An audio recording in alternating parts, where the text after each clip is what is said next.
What is going on, my super sandwiches? Romster here, and today I'm joined by none other than ZZ Toasty himself. Hello, everybody. Today we're Get burnt. Yep, and today we're gonna be talking about Towa and Mira from Toa and Mira, the antagonists of Dragon Ball Xenoverse that people know nothing about. And what we're gonna do is we're gonna break this video down to 3 parts. Part 1 is going to give you a brief history lesson on both of these demons. Part 2 is going to be our thoughts on what we believe they're going to do in the series. And then part 3 is going to be more of a open floor to you guys, where basically you give us your thoughts on what you think they're going to do in the series, what they're after, and from there, which really is a 2-part video, but part 3 is more in the comments. So that's how it's going to break down. With that said, I'm going to kind of break down the quick history lesson based on what they did in Dragon Ball Online. And then I'll hand it over to Toasty, who will give you his thoughts on what he believes they're going to do in the series. And then, of course, I'll jump in and give you my thoughts as well. So without further ado, you ready to talk about Xenoverse? Yep, and DragonAll Online technically as well. All right, here we go. I'm ready. Toa and Mira, that's a lot. This is going to be a hell of a history lesson. Yeah. So, Toa and Mira. Toa obviously is the girl, Mira is the guy. Toa is she's a demon scientist. A very, very smart demon scientist who in Dragon Ball Online had incredible powers of brainwashing and also being able to turn enemies into giants. She apparently in Dragon Ball Online she took people over and made them into giants and made them fight the warriors in that game. And obviously in Dragon Ball Xenoverse, we've seen her take over villains and make them a lot stronger, which is kind of her key power in the game. She can basically take anybody. We've seen her take over, Hercule. We've seen her take over Piccolo. We've seen her take over all the major villains. Not really sure the actual details of what goes into what causes her to allow someone to take over. Like with Majin, with Babidi, he was able to take over anybody as long as they had kind of evil inside them. So I don't know if it's kind of a similar system as that or what, but she just is proven to be able to take over people and make them a lot stronger and make them a hell of a threat. Yeah. And obviously, once the game comes out, we can give you more details. Or I guess when you play it as well, you can see more details of what exactly her power does. Also, with her being this amazing scientist, she not only takes you over, but she can make adjustments. In the most recent trailer, we've seen her take over somebody, and she even says in the trailer, like, with this one, I made 2 changes. We don't know what the 2 changes are, but it looks like she does learn from the Z Warrior. I guess your warrior. She learns from your warrior defeating her previous villains throughout the game, and she adjusts the people that she takes over in the future to kind of go along with that fight. So again, I don't know what these adjustments are yet. We just seen her say that in the trailer. So essentially, she is quite the threat. Yeah. Now Mira is quite the monster here. Mira is also a demon from the demon realm. He's actually an artificial human that was created in the demon realm. And in Dragon Ball Online, he kind of goes through the histories. Goes through the Dragon Ball Z timeline, gathering DNA of the greatest masters of all time to make himself stronger. He actually is first seen in Dragon Ball Online, blowing up New Namek with the most gangster way ever. This dude walks into, but he flies over to New Namek, with his henchmen. He tells his henchmen to raise their hands, and he creates a spirit bomb and blows up the planet within a couple seconds. Like, he has henchmen who follow him around. Yeah, he literally goes, hey, raise your hands up. Cool. Spirit bomb. Bam. Death. Like, he literally blows up the New Namek just like that, which is pretty freaking amazing.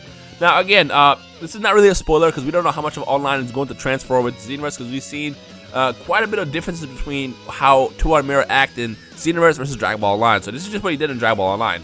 And also just a very, very important detail to also mention in Online. In Online, at age 1000, which is about 261 years after Dragon Ball Z ends, he actually descends on Earth to attempt to conquer it, and by age 2000, 1,000 years later, succeeds. So in Dragon Ball Online, in that universe, the freaking Toa and Mira take over Earth. So that's pretty interesting. Now, we don't know how much of that's going to transform again, but it's just cool to know that they're pretty freaking powerful. Now, in terms of actual power, Toa and Mira are both seen matching Trunks. So this is Time Patrol Trunks after he leaves the Cell Saga and trains for who knows how long. Like, Time Patrol Trunks at this point should be pretty powerful. A lot of people don't understand that he's the same person as Future Trunks. Like, Time Patrol Trunks is Future Trunks, just later. Yes, he is Future Trunks, and this is Future Trunks, like, way later. Yeah. So the way I would probably match Future Trunks is probably somewhere around the same strength as the Z Warriors at the end of Dragon Ball Z, just because he had that experience of time traveling and becoming stronger over time. Because, I mean, he's alive for pretty much a long time just because he is the new Time Patrol.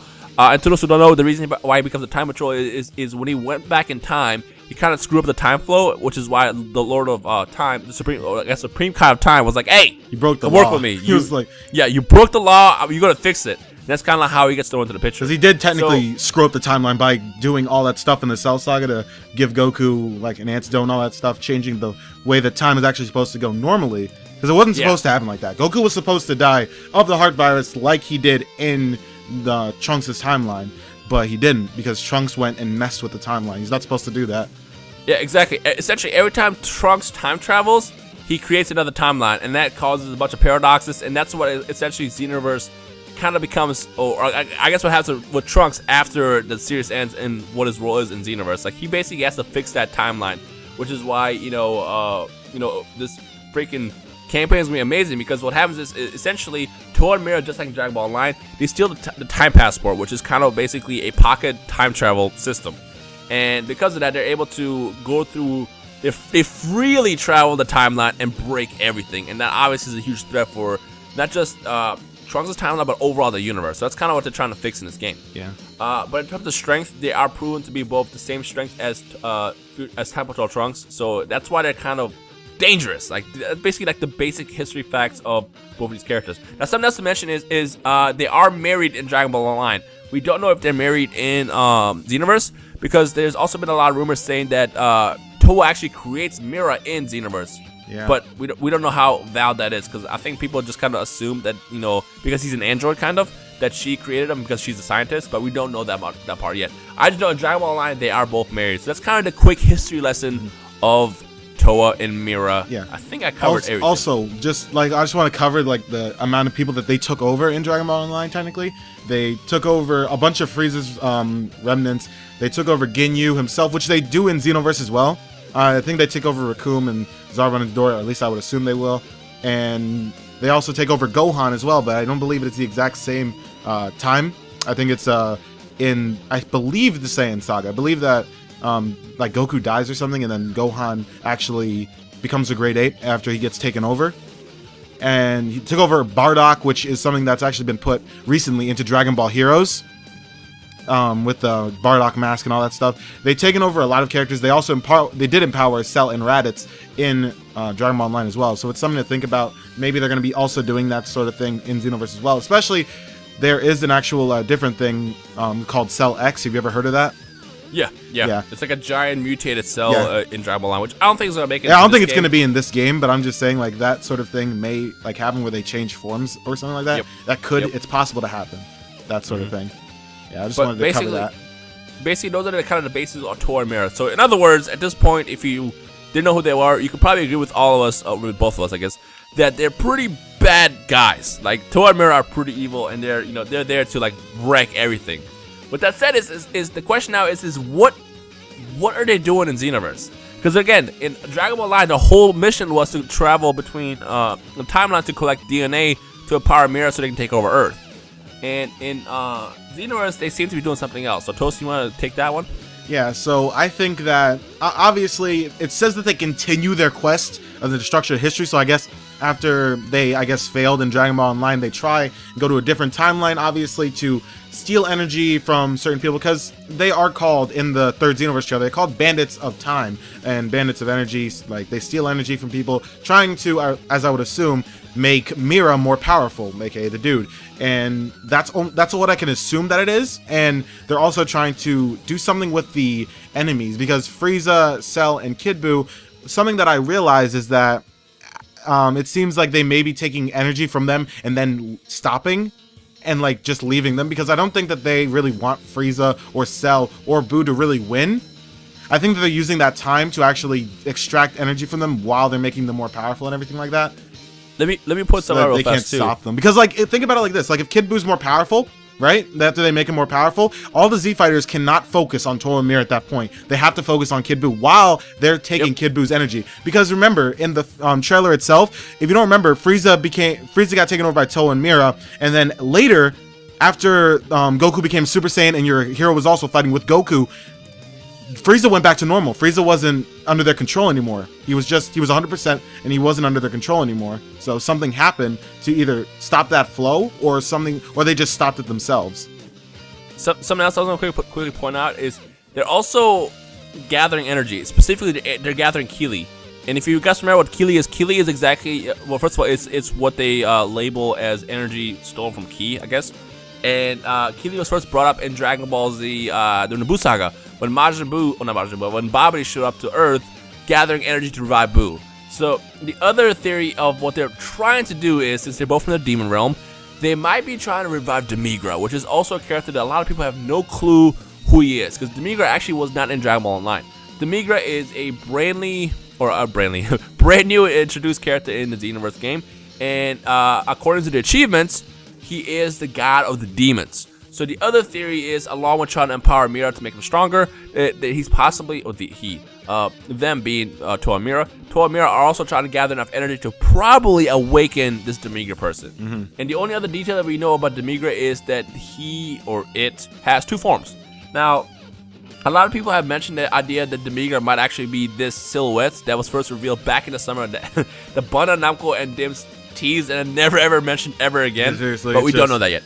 We don't know that yet. You can only assume that's who he is, because really there's nobody else in the game like that we've seen that it could actually be. He doesn't look like a good guy, especially. He looks like a very bad dude. A lot of people we don't know. That could even be Fu. That could even be Fu. Fu in Dragon Ball Online. If Fu was a grown-up, that would actually not be bad. Yeah, like also in Dragon Ball Online, Towa and Mira have a kid named Fu, who apparently is a big factor to the future timeline or whatever. Like, there's no details there really yet, because we don't really know what happens there. But we know that there is a demon, the god of demons, in this game that becomes quite, the threat, So the other theory is Toa and Mira are actually going through timelines, trying to gather enough Keely from all the most powerful warriors of the Dragon Ball Z history to waken up Demigra for whatever they're trying to accomplish next. So that's also another thing to kind of throw out there. Yeah. So, yeah. Demigra himself, it seems like he'll just be like the big dude to like, and like obviously he's going to be the final boss in the game. There's no doubt about that, because in the achievements, he's the only one left, and then after that's Broly, and then that's it. Yeah. Then there's no other missions. So that is it for that, at least. Yeah, and also the first time Demigra was actually revealed was Sergio. Big shout out to Sergio, who's been 100% correct so far with his data mining. Yeah. Sergio, when he data mined the beta files back in October, he found Demigra's files in a game, which had no character models. It was just literally his name. And it had Demigra 1 and Demigra 2, which shows that Demigra has 2 forms. But that's all we know about this Demigra thing. And also, I want to point something out, is Demigra has Demi in it. Demi means half. So he might be a demigod, He might not be a full, complete god status like, Beerus and, like Supreme Kai. But he is definitely godlike, I guess. Yeah, he could. I guess that when he comes out first, obviously it'll be just demigod Demigra, aka he's not as powerful. But then later, obviously, the achievement says you get it for defeating demon god Demigra. So I would assume that halfway through the fight or anything like that, he starts losing, and then he fuses with another one. So maybe it's gonna pull a Super 17 or something like that. I don't even know. And create like an actual full demon god Demigra. At least that's that actually could be a pretty good theory too. What if they're actually trying to gather energy to give them enough power to become a full demon? Like they're just taking energy. That could be one too. Yeah. Like a full god. That could be another good theory. Because they took a lot of energy. Like they took a bunch of energy from Gohan to stop him from going Super Saiyan 2, and so it's like it's a lot of energy that they're taking for some reason, and that seems to be the reason. I mean, you also got to know that Demigra has to be a pretty bad dude if they're gathering that much Keely from the entire Dragon Ball Z series. Like, think about it. Like, the fight alone between Goku and Vegeta was enough to awaken Majin Buu. But now think about how much energy it gets gathered across the entire Dragon Ball Z timeline to revive this kid, to revive this guy, or give an energy to him, whatever they're trying to do.